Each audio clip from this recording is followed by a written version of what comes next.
ലൂക്കാ സുവിശേഷം 5-ാം അധ്യായം 13-ാം വാക്യം. യേശു തമ്പുരാൻ കൈ നീട്ടി അവനെ തൊട്ടുകൊണ്ട് പറഞ്ഞു, എനിക്ക് മനസ്സുണ്ട്, നിനക്ക് ശുദ്ധി ഉണ്ടാകട്ടെ. കുഷ്ഠരോഗിയായ ഒരു മനുഷ്യൻ്റെ ജീവിതത്തിൽ സ്വർഗം ഇടപെടുന്ന വളരെ മനോഹരമായ അർത്ഥവത്തായൊരു ഭാഗമാണ്. യേശു തമ്പുരാൻ പറയുകയാണ്, എനിക്ക് മനസ്സുണ്ട്, നിനക്ക് ശുദ്ധി ഉണ്ടാകട്ടെ. അവൻ്റെ ചോദ്യം അതിന് മുൻപുണ്ട്, കർത്താവേ, നിനക്ക് മനസ്സുണ്ടെങ്കിൽ എനിക്ക് ശുദ്ധനാകാൻ കഴിയും. അപ്പോൾ സ്വർഗം മനസ്സ് വെച്ചാൽ എൻ്റെ ജീവിതത്തിൽ വെളിച്ചം വരുമെന്ന് ഈ കുഷ്ഠരോഗി പറയുകയാണ്. എൻ്റെ പഴയ അവസ്ഥയിലേക്ക് എനിക്ക് തിരികെ വരാൻ സ്വർഗം വിചാരിച്ചാലേ നടക്കുകയുള്ളൂ എന്നൊരു ധ്വനിയും അതിനകത്തുണ്ട്. കർത്താവ് അത് കണ്ട് അവനോട് പറയുക, എനിക്ക് മനസ്സുണ്ട്.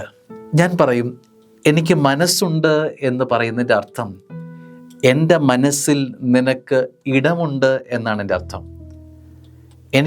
എൻ്റെ മനസ്സിൽ നിനക്ക് സ്പേസ് ഉണ്ട്.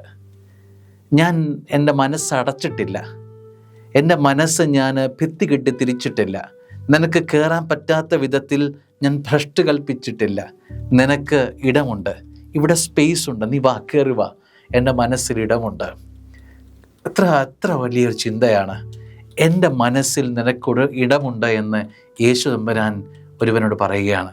ഒരുപക്ഷെ ചുറ്റും നിൽക്കുന്നവരാരും നിന്നെ സ്വീകരിക്കുന്നില്ല, കാരണം നിനക്ക് കുഷ്ഠമാണ്. കുഷ്ഠമെന്ന രോഗം കാരണം ഒരുപക്ഷെ നിൻ്റെ ഭാര്യ, നിൻ്റെ മക്കൾ, നിനക്ക് ചുറ്റുമുള്ളവർ, നിൻ്റെ സുഹൃത്തുക്കൾ, നിൻ്റെ അടുത്ത് നിൽക്കുന്ന വലയങ്ങളെല്ലാം തന്നെ നിന്നെ അകറ്റി നിർത്തിയിട്ടുണ്ടാവാം. അകറ്റി നിർത്തിയിട്ടുള്ളവന് മാത്രമേ ഒരുപക്ഷെ ഒറ്റപ്പെടലിൻ്റെ വേദന മനസ്സിലാവുകയുള്ളൂ.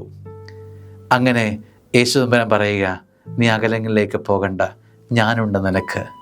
ഒരുപക്ഷെ കൂടെ കാണുമെന്ന് പ്രതീക്ഷിച്ച പലരും ഇട്ടിട്ട് പോകുമ്പോഴും ഒരു ബലമായി കർത്താവ് പറയുക, നിൻ്റെ കൂടെ ഞാനുണ്ട് മോനെ, മനസ്സ് ഇടിഞ്ഞു പോകണ്ട, എൻ്റെ മനസ്സിൽ നിനക്ക് ഇടമുണ്ട്.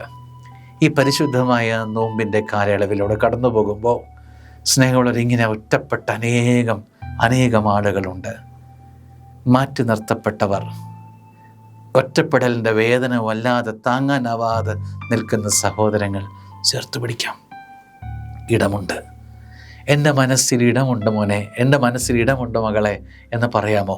ഒരുപക്ഷെ നമ്മുടെ ഏറ്റവും അടുത്ത് തന്നെ, സമീപത്ത് തന്നെ ഇങ്ങനെയുള്ള ആളുകൾ കാണും.